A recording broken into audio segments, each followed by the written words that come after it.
Happy Sabbath for all of you, and blessing Sabbath for all of you. Aku berdoa di sini supaya kalian di sana sehat selalu dan dalam lindungan Tuhan dimanapun kalian berada. Begitu juga aku di sini sehat dan baik-baik selalu. Di video kali ini aku akan menceritakan kisah tentang Yesus yang telah lahir di dunia. Kalian bisa baca tentang Yesus yang lahir di Matius dari pasal 1 sampai di ayat 13. Kalian bisa baca di sana. Sorry tadi aku nggak konsen karena suamiku datang.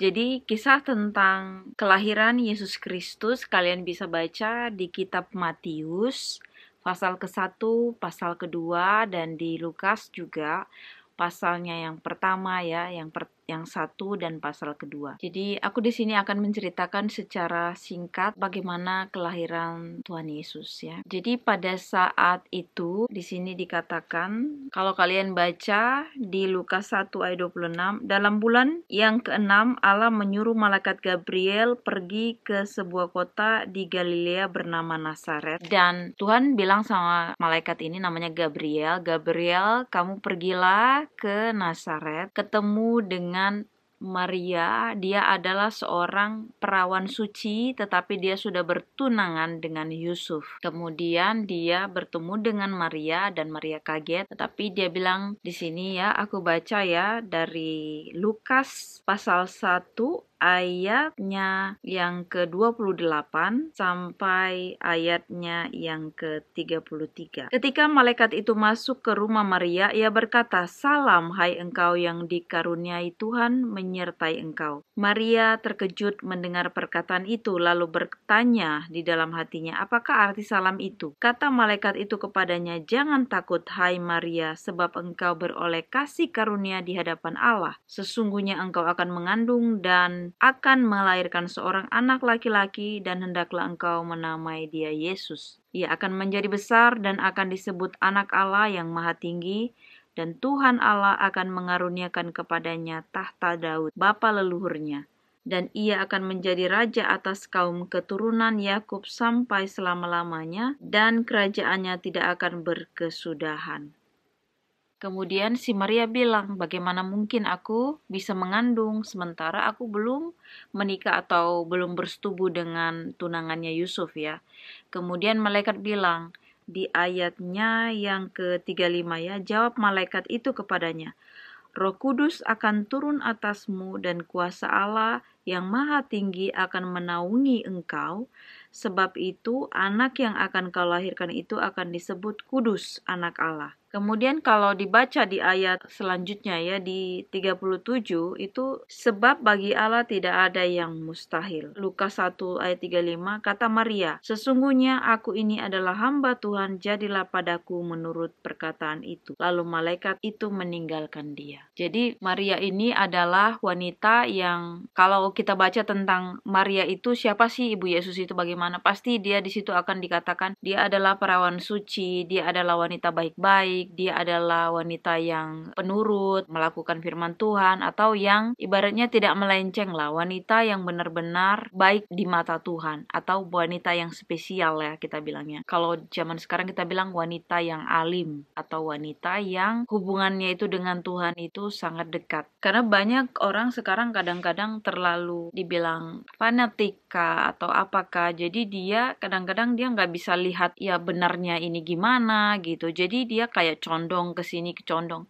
jadi nggak Tuhan lagi yang diikuti gitu loh. Jadi berbeda ya. Jadi kalau ini dibilang memang dia adalah pengikut Tuhan, dan memang firman Tuhan itu dia ikuti benar-benar dalam artian yang baik ya, bukan jadi wanita yang seperti melenceng gitu loh, tapi dia adalah wanita yang benar-benar baik dan Tuhan memilih dia untuk menjadi seorang ibu dari Yesus Kristus ya. Pada saat itu, singkat cerita, mengandunglah Maria dan kemudian Yusuf ya, dikatakan di Matius 1 ayat 19 sampai di ayat 23 ya. Karena Yusuf suaminya seorang yang tulus hati dan tidak mau mencemarkan nama istrinya di muka umum, ia bermaksud menceraikannya dengan diam-diam. Tetapi ketika ia mempertimbangkan maksud itu, malaikat Tuhan nampak kepadanya dalam mimpi dan berkata, "Yusuf anak Daud, janganlah engkau takut mengambil Maria sebagai istrimu, sebab anak yang di dalam kandungannya adalah dari Roh Kudus. Ia akan melahirkan anak laki-laki dan engkau akan menamakan dia Yesus, karena dialah yang akan menyelamatkan umatnya dari dosa mereka. Hal itu terjadi supaya genaplah yang difirmankan Tuhan oleh Nabi. Sesungguhnya anak darah itu akan mengandung dan melahirkan seorang anak laki-laki dan mereka akan menamakan dia Immanuel, yang berarti Allah menyertai kita." Sesudah itu Yusuf bangun dan dia melakukan seperti apa yang dikatakan oleh malaikat Tuhan yang di dalam mimpinya. Akhirnya pada saat itu si Yusufnya tidak jadi menceraikan Maria karena dia tahu bahwasanya anak yang dikandung Maria itu bukan dari hasil hubungan suami istri atau Maria selingkuh atau apapun itu. Jadi itu hasil dari Roh Kudus. Ya, dan itu asalnya itu dari Tuhan. Susah dimengerti kalau kita zaman sekarang, kok bisa sih, pasti gitu ya pertanyaannya. Tetapi inilah kisahnya di Alkitab dan ini adalah yang aku yakini, dan pastinya bagi orang Kristen kita udah sering baca ini gitulah ya. Jadi udah tahu ceritanya paling enggak seperti ini. Nah, kalau mungkin bagi kalian yang baru mendengarkan atau bagi yang enggak Kristen pasti akan kaget, itu kok bisa sih, kok bisa? Nah, bisa. Jadi kan tadi sudah aku baca di Lukas tadi bahwasanya si Maria sendiri pun dia tuh nggak yakin kok bisa aku hamil gitu kan. Itulah, sementara aku kan maksudnya aku belum bersetubuh dengan suaminya gitu, Yusuf atau tunangannya atau dengan yang lain, kok bisa. Nah, dia sendiri aja bilang nggak kok bisa gitu ya. Tetapi di dalam firman Tuhan tadi aku sudah baca ya di Lukas, aku baca sekali lagi ya, di Lukas 1 ayat ke-37. Pada saat ini sama dengan Maria dan kita ini ya, yang mempertanyakan kok bisa sih aku hamil tapi aku nggak melakukan hubungan seksual gitu ya secara suami istri. Sebab bagi Allah tidak ada yang mustahil. Jadi sebab bagi Allah tidak ada yang mustahil, artinya apapun bisa terjadi gitu ya. Bahkan di kisah-kisah di nabi-nabi di dalam Alkitab, Nabi Musa bisa membelah laut menjadi tempat penyeberangan, dan kemudian ada burung memberikan makan, membawa roti ya sama Nabi Elia gitu. Ada juga yang ketika Sadrak, Mesak, dan Abednego waktu dimasukkan ke dapur api, ternyata mereka malah tidak mati, tidak hangus, atau tentang Daniel dan sebagainya ya. Mungkin kalian pasti pernah dengar cerita itu, atau mungkin next time aku akan cerita tentang kisah-kisah itu. Tetapi dari hal tersebut bahwasanya tidak ada yang mustahil bagi Tuhan, apapun bisa. Bahkan aku pun sekarang merasakan kasih Tuhan di mana aku bisa sembuh dari kankerku ya, dan puji Tuhan sekali. Aku merasakan kasih karunia Tuhan kepadaku. Singkat cerita ya, si Marianya mengandung dan kemudian Yusufnya juga sudah didatangin oleh malaikat Tuhan karena dia tadinya mau menceraikan Maria tetapi nggak jadi karena udah diperingatkan Tuhan bahwasanya Maria itu mengandungnya bukan dari selingkuh kah atau bukan dari hal-hal yang tidak baik, tetapi itu dari Roh Kudus. Dan dikatakan di sini, kalian bisa baca di Lukas 2 ayat 1 sampai 3. Pada waktu itu Kaisar Agustus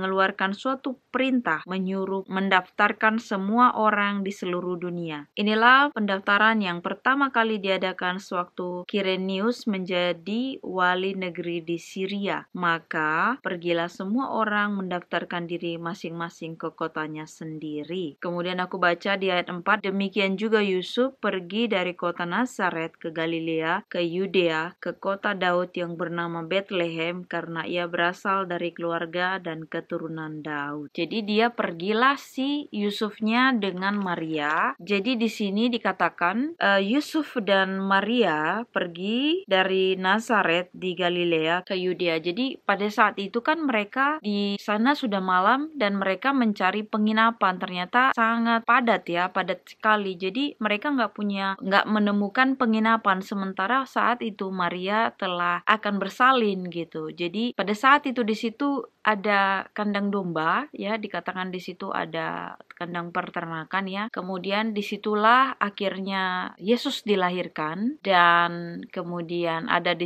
dekat situ juga ada orang pengembala yang sedang mengembalakan kambing dombanya ya. Di Lukas 2 ayat 10 sampai 15. Lalu kata malaikat itu kepada mereka, "Jangan takut." Jadi waktu gembala-gembalanya itu sedang tidur menjaga ternak-ternaknya, ada datang malaikat. Kemudian dikatakan di sini, lalu kata malaikat itu kepada mereka, "Jangan takut, sebab sesungguhnya aku memberitahukan kepadamu kesukaan besar untuk seluruh bangsa." Jadi kesukaan besar untuk bangsa ya, bukan hanya bangsa Yahudi, bukan hanya bangsa Indonesia, bukan hanya bangsa orang Belanda, seluruh bangsa. Jadi siapapun yang mendengarkan itu buat kalian semua ya. Hari ini telah lahir bagimu juru selamat, yaitu Kristus Tuhan di kota Daud. Dan inilah tanda-tandanya bagimu. Kamu akan menjumpai seorang bayi dibungkus dengan lampin dan terbaring di dalam palungan, dan tiba-tiba tampaklah bersama-sama dengan malaikat itu sejumlah besar bala tentara sorga yang memuji Allah, katanya, "Kemuliaan bagi Allah di tempat yang maha tinggi, dan damai sejahtera di bumi di antara manusia yang berkenan kepadanya." Setelah malaikat-malaikat itu meninggalkan mereka dan kembali ke surga, gembala-gembala itu berkata seorang kepada yang lain, "Marilah kita pergi ke Bethlehem untuk melihat apa yang terjadi di sana, seperti yang diberitahukan Tuhan kepada kita." Lalu para gembala-gembala itu cepat-cepat pergi ke Bethlehem menjumpai Yesus, dan akhirnya mereka bertemu di sana. Mereka menyembah kepada Tuhan Yesus, kemudian mereka pulang. Setelah itu dikatakan di sini ada orang Majus juga, karena orang Majus melihat bintang ya. Jadi kalau aku baca di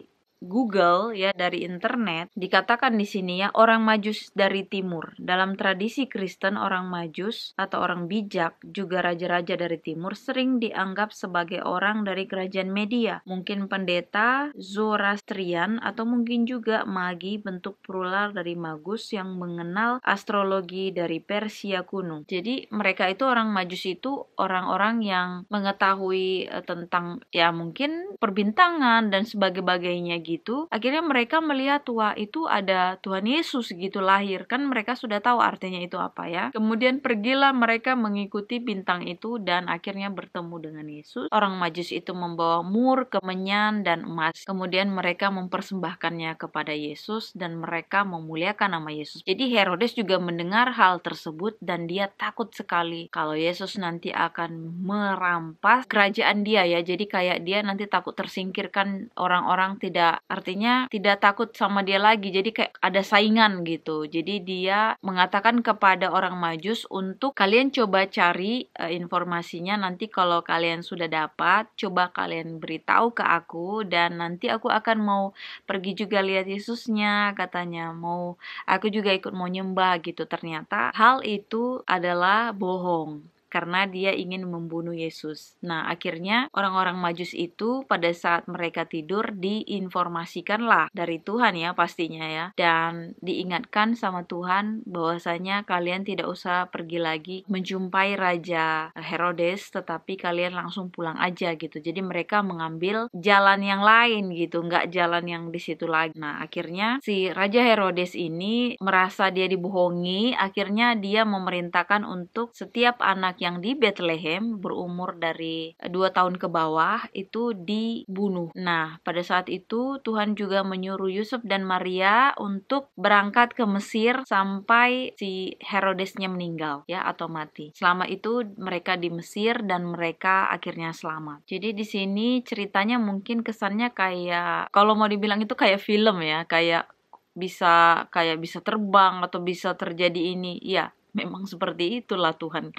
Kerjaan Tuhan itu atau karya Tuhan itu tuh nggak main-main. Jadi aku menyampaikan ke kalian juga itu, kadang-kadang aku berpikir juga seperti ini. Tuhan seperti ini gimana? Tuhan seperti itu gimana? Tetapi bagi Tuhan tidak ada yang mustahil gitu. Kadang aku merasa ya terserah Tuhan lah, suka-suka Tuhan aja gitu. Yang penting aku di dalam Tuhan, aku nggak keluar dari perintahnya Tuhan. Apapun kalau udah namanya di dalam tangan Tuhan, kita nggak perlu takut. Apapun itu nggak perlu takut gitu. Yang pasti kita tetap, bukan berarti kita bilang oh aku udah sama Tuhan lah, ya udah lakukan aja lah yang jahat-jahat itu juga nggak apa-apa gitu, bukan. Kita juga berada di dalam Tuhan, janganlah bikin sakit hati Tuhan, supaya Tuhan juga tidak undur dari kita, supaya Tuhan juga merasa kita itu benar-benar anaknya, merasa Tuhan itu juga melihat kita bahwasanya kita itu memang melakukan perintahnya gitu. Bukan hanya kita maunya berkat aja dari Tuhan, bukan kita maunya juga apa yang kita mau kasihlah Tuhan, bukan gitu. Tetapi kita nggak pernah nyenangin hati Tuhan, kita nggak pernah memuji Tuhan, kita nggak pernah melakukan apa yang baik di mata Tuhan. Nah, Tuhan nggak mau.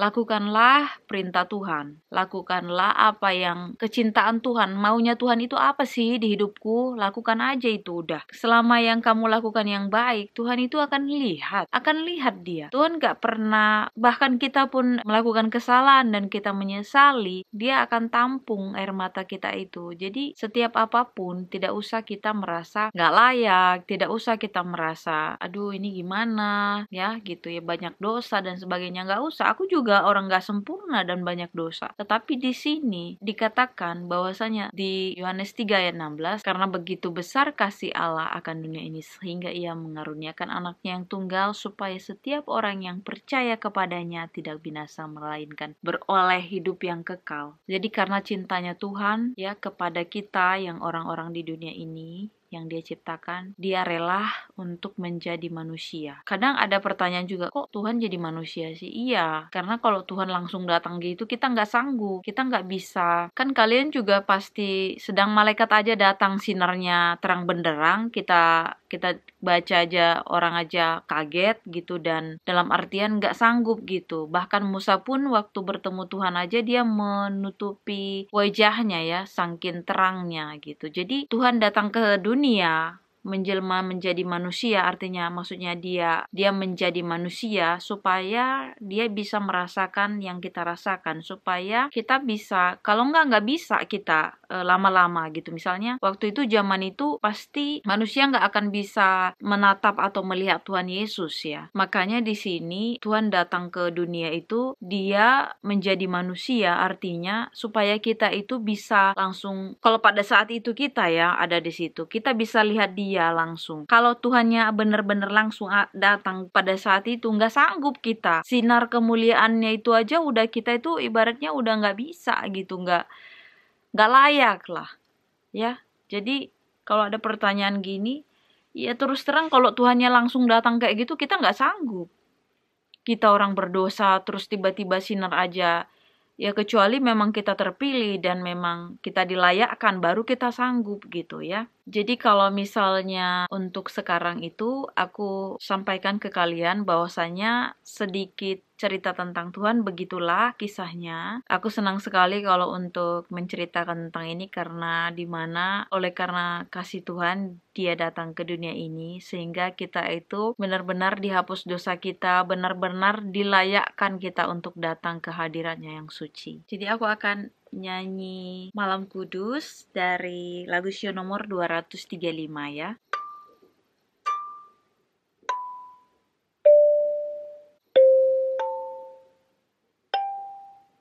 Malam kudus, sunyi senyap,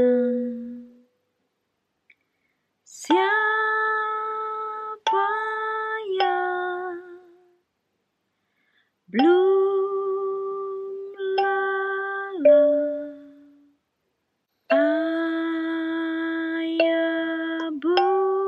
yang tinggal terus jaga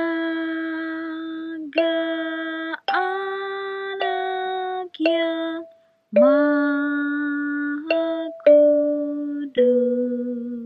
Anak dalam malam,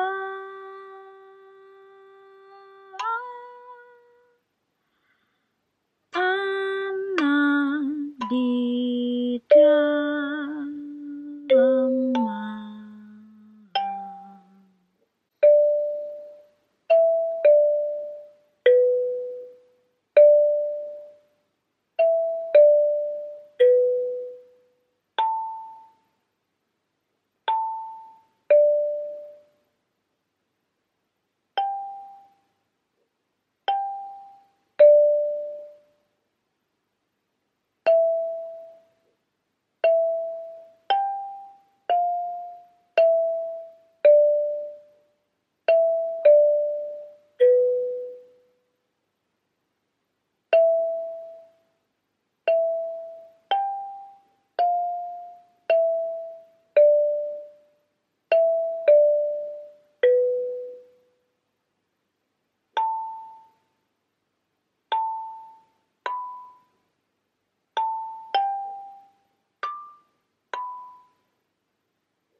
Karena damai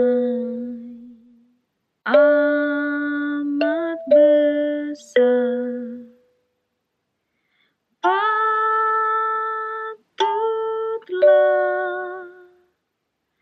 bergema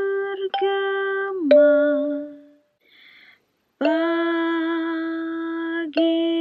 dunia yang telah tercerai dari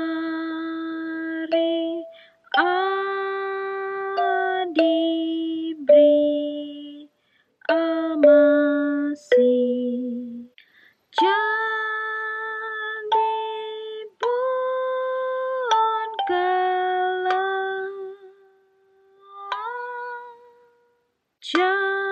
jadilah bongkarlah.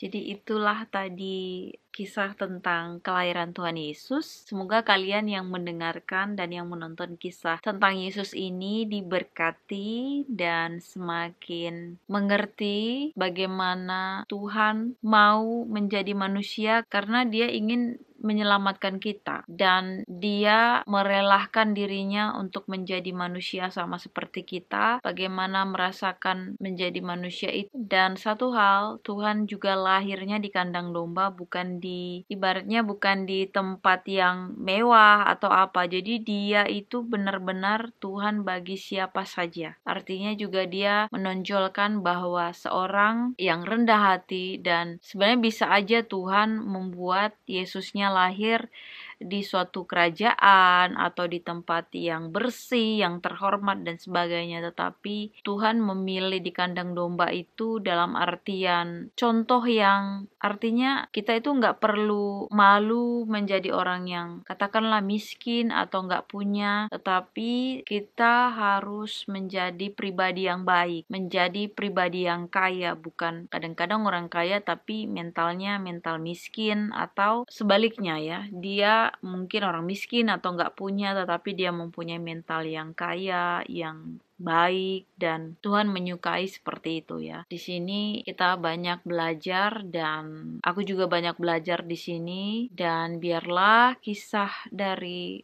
atau cerita bagaimana Yesus lahir di dunia ini menguatkan kita, iman percaya kita, dan semakin dekat kepada Tuhan. Untuk selanjutnya nanti akan aku bahas lagi bagaimana pengajaran Tuhan dan apa aja sih ayat-ayatnya, karena aku ingin membaca dan memberikan informasi di mana firman Tuhan itu atau perkataan Tuhan itu benar-benar sangat berharga ya. Tidak ada yang tidak terbeli lah gitu. Jadi untuk kisah selanjutnya atau nanti video selanjutnya aku akan ceritakan, tetapi jadi inilah kisah tentang kelahiran Yesus Kristus, dan biarlah ini menguatkan hati dan pikiran kita agar kita tetap bersama Yesus, agar kita tetap memegang teguh bersama Tuhan, bersama Dia dalam kehidupan kita, dan sampai kedatangan Tuhan Yesus yang kedua kali. Dan Tuhan memberkati.